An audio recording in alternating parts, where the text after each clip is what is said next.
Ahí lo tenemos a Rubén Blades, el panameño, hoy lo recordamos a 71 años de su nacimiento, es martes, es momento de abrir el espacio. Los psicólogos no sirven para nada, con el psicólogo y además amigo, columnista Álvaro Alcuri, como siempre aquí, firme. ¿Qué dice Álvaro? Buenos días. Buen día, ¿cómo andan? Andamos bien, ¿viste cómo nos levantamos hoy con toda la música centroamericana? Ya los veo, hay un ambiente más distendido cuando no está Camino, tengo que decir. Yo sé, esto lo vamos a hacer público.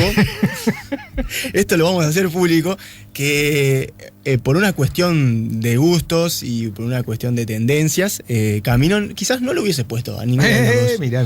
Aunque yo se lo hubiese propuesto.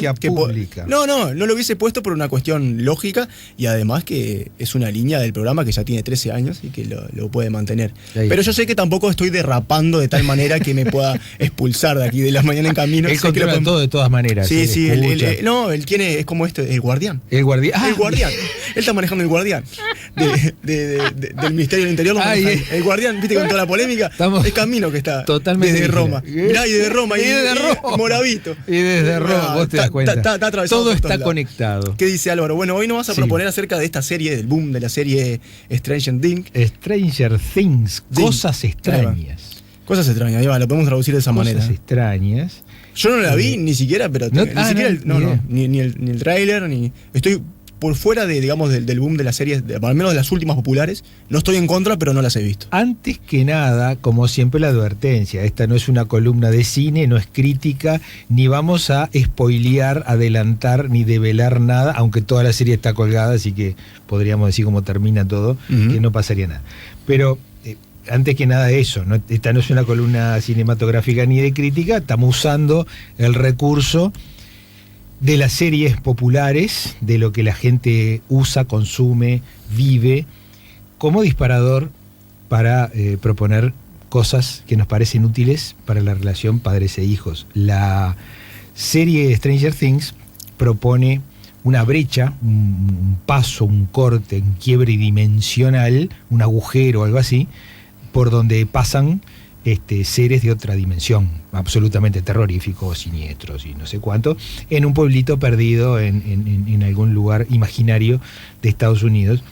Y nosotros proponíamos el título de la columna como justamente una brecha entre el mundo de nuestros hijos y el mundo de los padres. Ya que hablamos de brechas interdimensionales, a veces los papás se quejan de que los hijos están tan lejos y de su realidad, y los padres se sienten así y se quejan mucho de esto en el consultorio, que bueno, proponíamos la serie de Netflix como una posibilidad justamente de traspasar esa brecha y acercarnos un poco más a nuestros hijos. ¿Por qué? Stranger Things nos propone un retorno a los 80, una estética particular, más que, o en buena medida la serie se enfoca en aspectos retro, vintage, como se dice ahora, usos, costumbres, músicas, peinados, la manera de actuar, sin celulares, sin tanta tecnología, sin pantallas. Los chiquilines andan en bicicleta libremente, corriendo aventuras. Los protagonistas son niños, o casi niños, apenas púberes, que develan misterios de grandes. Los misterios de los grandes también son sugestivamente los misterios de la época de la Guerra Fría. Los 80s, todo ruso era malo. Los malos rusos en la última temporada, todo el tiempo unos chiquilines están pensando que hay una base rusa en algún lado escondida y espían a los rusos malos, y cada vez que hablan de los rusos malos. Ahí viene un ruso malo, ese tiene pinta de ruso malo, porque era rubio y andaba con un bolso. Después resulta que era profesor de gimnasia y se pone a dar una clase de gimnasia que parece sacada de las películas de John Travolta. Y es muy, muy cómico y además muy sugestivo, la recreación de toda la estética como si fuera una película de aquellos tiempos, tanto del mundo de los espías, de la Guerra Fría, ya terminando, y en la caricatura. Claro. Como de una clase de gimnasia en los 80, que también tenía una estética muy particular, y hoy lo miramos y parece casi como que estuvieran disfrazados para el carnaval. Claro.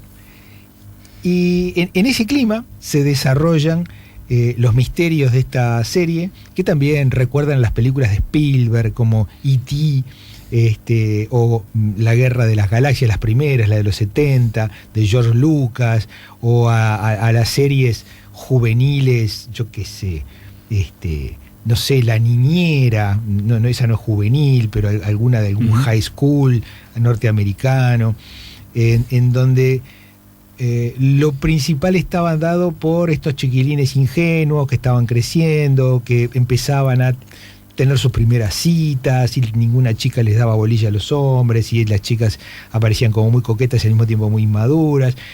En ese clima, que parece casi festivo, de una película inocente, una comedia, de repente aparecen los monstruos más terribles y más aterradores. También ese contraste es muy divertido. Claro.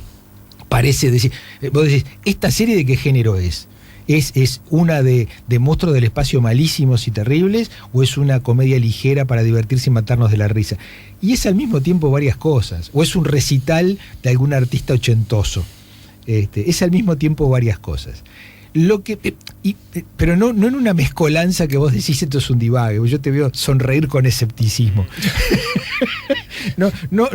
Está bastante bien combinado los elementos de la ensalada. Vos decís, si esto es una ensalada, es ponerle, no sé, chocolate y lechuga a la ensalada. No pegaría una cosa con la otra. Pero pega. Y hay una cosa así como de juego en la serie que la hace muy, muy adecuada. Ojo que esto no se me ocurre a mí, sino que lo vemos en los padres y además se comenta, ¿no? La hace adecuada para compartir las distintas generaciones. Uh-huh. Un papá que era joven en los 80 puede compartir estas cosas con sus hijos. Claro. Y decirle, mirá, en mi época estas cosas eran así. ¿Y qué otras oportunidades? No hay muchas oportunidades para hablar con los hijos y contarle cómo eran las cosas en nuestra época. Uh-huh. Y muchas veces cuando hacemos esto, Diego, y vos tenés edad como para ser un hijo de estos que le cuentan cosas de los 80, sí, los claro. padres, somos unos plomos. O, mirá, está el viejo ahí contando otra vez lo mismo. Sí, lo retro a veces es pesadito de recibir, pero según la postura que tengas también, ¿no? Porque es probable que yo soy de los que recibe, ¿no? Cuentos. Recibo cuentos de mi abuelo cuando voy a Quebracho de visita, me siento a que me repita cada vez la misma historia, ¿no? Seguramente tu abuelo tiene 2 o 3 condiciones que hacen que el cuento esté interesante, lo sabrá contar bien, sí, y no... pero gran relator, gran relator. No solo conmigo, ¿no? Claro. Con las personas en general, con El mundo, tipo tiene condiciones, pero no todos los contadores de cuentos, no todos los adultos tenemos ese encanto, ese atractivo para que los chiquilines nos escuchen. Tu abuelo lo tiene, sí. Tu papá, tu mamá... Quizás, claro. Sí. Quizás en el relato lo que tiene de diferencial es que no siempre endulza su historia, ¿no? Que también hace matices.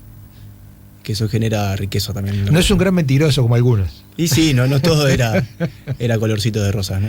Claro, como se suele pintar, ¿no? Lo de antes era mejor. El narrador, el contador de cuentos, que es una figura ancestral desde los albores de la civilización humana, las tradiciones, los relatos orales, era lo que le daba una historia y una identidad a los pueblos. Cada pueblo tenía su contador de relatos que mantenía viva la identidad de la tribu. Totalmente. Mirá, déjame que me escape un poquito de esto, pero hace poquito me compartieron un video justamente de mi abuelo yendo a una escuela rural en el departamento de Paysandú a ir a contar historias cuando él era pequeño y cómo con los hermanos se trasladaban a la escuela desde donde vivían, en plena campaña, ¿no? ¿Dónde era? ¿Quebracho? En las aledaños de Quebracho, de la localidad de Quebracho. Entonces, los niños ahí sentaditos, ¿no? Y manteniendo esa tradición del relato oral, ¿no? Impresionante. Pero volviendo a lo que decías de la serie, ¿no? Del vínculo entre padres, de generación, de que esta serie, digamos, se retrae de los años 80, ¿no? Justamente, mirá, el ejemplo de tu abuelo me viene al pelo para mostrar algo que es, yo te diría, indispensable y parte de nuestras raíces. En cuanto a identidad, necesitamos esos relatos de los grandes para construir una identidad. Yo soy el que somos hijos, nietos, descendientes de los que hicieron tales y cuales cosas, o los que se sintieron de tal y cual manera, o los que tienen tales usos y costumbres. Esos relatos son muy necesarios, pero no todos los adultos tienen las condiciones de tu abuelo, Diego. Claro. Yo diría, la mayoría no las tiene. Tengo miedo de caer en la típica casilla de mi abuelo es el cráneo, pero... Pero para vos lo fue y está muy bien que así sea. Uh-huh. Ahora, como la mayoría no tiene los dotes y y esa disposición y esa manera encantadora, seductora de relatar, sus hijos, sus nietos no escuchan sus historias o ellos ni siquiera hacen un esfuerzo por contarlas. Y podríamos decir que estas historias son muy importantes para la construcción de la personalidad, de la identidad de los chiquilines. Necesitamos saber quiénes son nuestros padres, necesitamos conocerlos, necesitamos sus historias. Cuando yo cuento esto, Diego, en el consultorio, muchos padres me quedan mirando como diciendo, pero esto es así, no estás exagerando. ¿Qué necesidad tiene de que yo le cuente lo que hacía cuando íbamos a los bailes, o los gustos que teníamos, o la música que escuchábamos, o los usos y las costumbres que cambiaron, o en todo caso les parece rechazable y me mandan al diablo y no me quieren escuchar? Ellos lo necesitan. Cuando hay un buen narrador de las cosas de antes, vaya si los chiquilines los escuchan. Acá vos acabás de dar el testimonio de que es así. Totalmente. Pero muchos adultos dicen, no, esto no es verdad, ellos no necesitan nuestros relatos, no les interesa, me mandan al diablo, la pantalla es más divertida, prefieren jugar un jueguito de video. Y ante tanta excusa, uno ve que también hay una falta de convicción o de comprensión de que esto es importante para los chiquilines. Muchos adultos incluso tienen una idea negativa de sí mismos. Mi época no era buena, yo no era bueno, no me gusto o me avergüenzo de mí, o no me parece que yo tenga nada positivo que contar.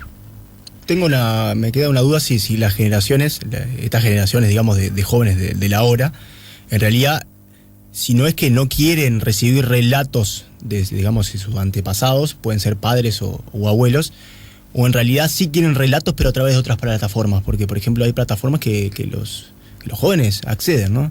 Por ejemplo YouTube, se mira, y el fenómeno del youtuber, ¿no? Que cuentan historias, que hablan de su vida, ¿no?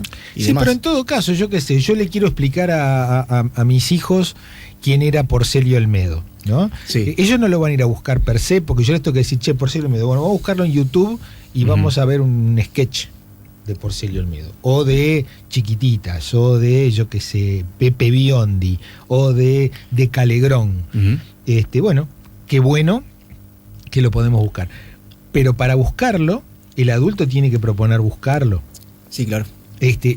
No va a surgir de sus hijos, de sus nietos. Entonces, sigue vigente esta presencia educadora, modélica del adulto, pero con la herramienta, si la usás bien, a favor de YouTube o de Netflix, en donde vos decís, mirá, en esta serie Stranger Things te voy a explicar lo que era la Guerra Fría, por qué los rusos siempre eran los malos para las películas norteamericanas, por qué bailaban esta música, quién era Madonna, quién era, yo qué sé, Sting. Son cosas que el adulto puede proponer como elementos educativos. Te voy a mostrar esto.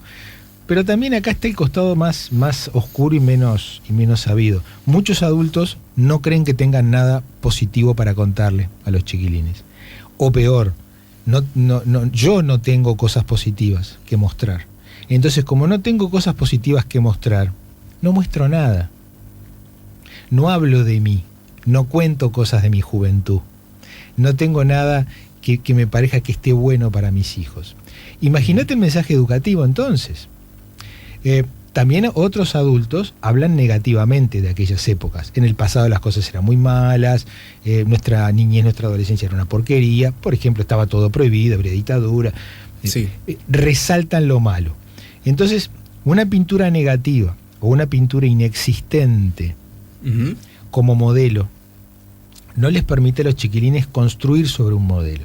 Si los chiquilines pudieran hacer una especie de reivindicación, le tendrían que decir a los adultos, necesito un modelo o algo para construirme. No puedo construir en base a un no modelo y no puedo construir en base a un modelo negativo. Por decir un ejemplo más concreto.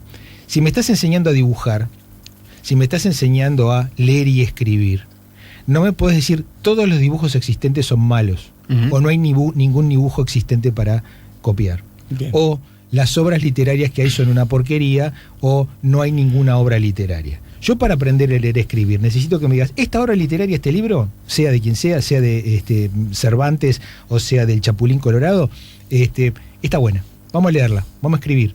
hay un modelo. Si vos me decís no hay nada, o los modelos son malos, yo no tengo sobre qué construir mi conocimiento. Y desde ahí te consulto, Álvaro, si ese relato, digamos, negativo, de no construcción del adulto hacia el joven o hacia el niño, o lo que fuere, no es una buena plataforma para la construcción.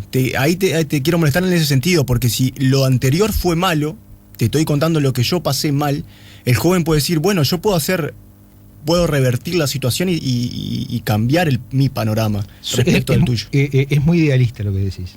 Está divino. No construyamos por eso te lo tiro para que no construyamos en base a ningún modelo. Ahí va. Te voy a enseñar música, pero no vamos a escuchar las obras ni de Sting, ni de Rubén Rada, ni de Beatles. Arranca vos solo, a ver qué haces. Tírate. Te estoy matando.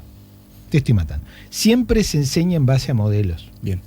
Los primeros punteos de una guitarra se hacen sobre alguna canción conocida. Las primeras cosas que aprendo a leer y escribir se hacen sobre alguna obra, alguna cosa literaria que alguien escribió. Las primeras cosas que me enseña mi papá o mi mamá tienen que decir, en algún momento, yo qué sé, tuvimos una relación, tuvimos una vida, hacíamos tal cosa, nos divertíamos de tal manera, disfrutábamos de tal cosa, así fuera de caminar y mirar para arriba y ver el sol o mojarnos las patitas en el agua. Algo me tenés que dar como modelo. No podemos construirnos en base a nada, y mucho menos podemos construirnos en base a cosas negativas. Esto era malo, o yo no era tan bueno. ¿Por qué? Porque sin modelo, con modelos negativos, no podemos construir nada positivo en nosotros. Esto es muy importante y muchos adultos esto no lo ven. En las terapias de pareja, en las terapias de familia, en las terapias sistémicas, podemos ver ejemplos concretos de esto. Cómo en base a discursos negativos se construyeron antimodelos. Claro. Modelos de rechazo. Porque, papá, mamá, vos no te diste cuenta, pero como me dijiste que todo era malo, este trabajo era malo, o esta cosa era mala, o este hábito era malo, yo estoy enojado con todo. Pero ¿cómo te enojaste así? Porque vos me dijiste que todo era malo, entonces yo me enojé. Con todo eso que vos me dijiste que era malo, yo terminé enojado. Y el chiquirín no sabe ni por qué está enojado. Está enojado por lo que le contaron los padres. Claro. Y eso yo creo que no es justo para los chiquilines. Ahora, no se puede caer en la seductora, digamos, y en la tentación de que todo pasado fue mejor. Porque si yo... Sí. A ver, porque yo era joven. Claro. Pero digo, como esos dos grandes modelos, el modelo que propusiste de que no se puede construir con relatos de índole negativo, pero también si yo revierto el relato, te digo que yo lo que pasé era fenómeno, la pasaba bien, mi tiempo era ideal, ¿me entendés? Y desde ahí, digamos, te estoy poniendo un panorama donde, bueno, vos tenés que ponerte a la altura de lo que yo pasé. A ver, de quién cuenta el relato. Tenemos a tu abuelo. Sí. Vos decías, tu abuelo no te contaba una cosa edulcorada, te contaba algunas cosas que eran problemáticas o eran... Sí, problemas que suceden ahora que también sucedían en ese tiempo.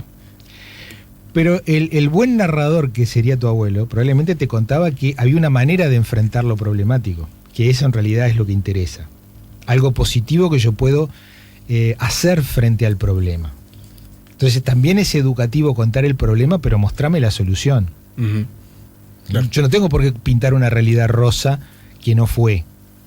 Antes era todo divino y maravilloso y la gente se quería. Claro, porque en esa fórmula, luego del signo de igual cambia, el resultado cambia. Claro. Podemos desarrollar. Siempre hubo problemas, siempre hubo dificultades. Nadie tiene un relato completamente rosa que contar, pueden ser relatos oscuros, pero lo que el niño rescata es cómo enfrentamos lo oscuro o cómo enfrentamos el problema. Enseñame a resolverlo. Sí.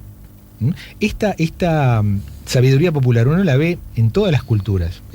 Las culturas, los relatos fundacionales de las distintas culturas, los mitos y leyendas que sostienen las identidades de los pueblos, generalmente son sobre problemas, sobre catástrofes, sobre tragedias, sobre conquistas, sobre éxodos, pero también te dice, mirá, hay una manera de enfrentar esto. Esa es la parte sustanciosa del relato que queda como ejemplo, queda como enseñanza. A mí no me contaron una historia rosa, me contaron una historia problemática, pero me mostraron cómo un pueblo, cómo una familia, cómo un grupo humano, cómo las personas pueden enfrentar esa adversidad. Y eso es muy educativo también. Bien. Así que le recordamos a los oyentes, si hay jóvenes, que si les es un embole recibir relatos de sus padres o abuelos, una buena opción es mirarse la serie esta Cosas Extrañas. Stranger Things, y ahí tiene que de se todo, intercambian, ¿no? que tiene de todo, aparte como las películas más. La otra que fui a ver fue Toy Story 4. ¿La última hora? La última. Que hoy en día las películas infantiles, comillas, la ven los niños, las ven los adolescentes, las ven los grandes, porque tienen distintos niveles de lectura que son atractivos para las distintas generaciones. Y estas películas tienen un nivel de lectura que a los adultos nos hacen atractivos y podemos enseñarles cosas también a los más chicos. En la última esta de Toy Story, un juguete artesanal hecho con cosas de basura. Claro. Y uno podría decir, mirá cómo podemos con cosas de descarte hacer un juguete y no comprar todas estas cosas que nos quieren vender con los modelos de la propia película. Claro, bien. Bueno, es un buen ejemplo de esta serie de cómo la familia o parte de ella se puede reunir a mirar algo en común. Exacto. Donde esta plataforma o las nuevas formas, digamos, de mirar producciones audiovisuales, muchas veces lo que hacen es separar, ¿no? O dividir, digamos. No porque la plataforma sea maligna y te diga, no, te vamos a separar y te vamos a hacer mirar de diferente manera, pero sino porque las lógicas son así, ¿no? Parece siempre se usa la pantalla como el gran adversario que no le podemos ganar. Los chiquilines, yo voy con mi relato, yo voy con mi sabiduría ancestral, yo voy a hacerles mi cuento, no sé qué, el tipo me mete una pantalla, me pone Netflix, me pone YouTube y eso me juega en contra. Justamente la recomendación de hoy es, mirá que esto te puede jugar a favor si tú lo usas bien. Dale, bien. Nos quedamos con ese mensaje final. Álvaro, nos encontramos el martes que viene, ¿te parece? Nos encontramos a toda bachata. No sé qué va a venir el martes que viene. Vamos a buscar alguna excusa para seguir derrapando y salirnos del camino del medio, como dice Camino. En este caso nos vamos a ir de eso. Va a ser el último martes que vamos a estar juntos en la conducción, pero nos vamos Tenemos que aprovechar para hacer una despedida. Sí, vamos a hacer una picadita y mandar fotos. Y le mandamos fotos a Sí, él está ya pasándola. Ahora estaba en Grecia, les comento a los oyentes que se había ido para Grecia de Roma. Viajó para Grecia, para una localidad de Grecia. Así que está con toda la familia. Utilizando la bermuda, todo. Exactamente. Sí, nosotros acá. Nosotros de bufanda. Gracias, Álvaro, hasta el martes que viene. Gracias a vos. Nos acompañó el psicólogo, columnista Álvaro Alcuri en el espacio, como siempre, de todos los martes. Los psicólogos no sirven para nada. Ya volvemos con La Mañana en Camino.